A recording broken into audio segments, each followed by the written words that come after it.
Welcome to Pindar Poetry. We hope you learned something new. You're starting with a live workbook, so first save a backup copy. Once done, click the Worksheet tab you'll change. You want to work on specific rows or columns, not the whole file, so select the range now. Make sure to note current measurements shown when you hover over a boundary. These are your baselines. You'll change row height or column width next.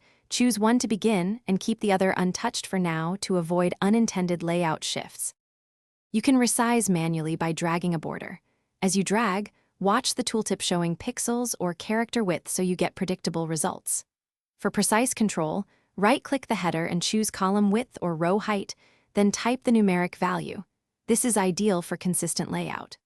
Once you've set one, use Home right arrow format right arrow auto fit column width or auto fit row height to let Excel match content automatically. After resizing, review the sheet visually and test wrap text and merge cells because those change layout behavior.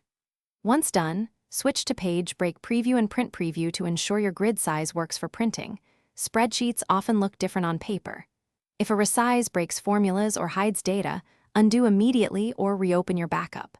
Make sure to check Format right arrow row height / column width to reset values. If problems persist, use clear formats on affected cells to restore a clean baseline before reapplying.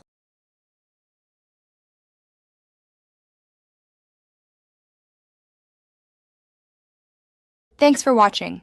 Consider subscribing if we helped you.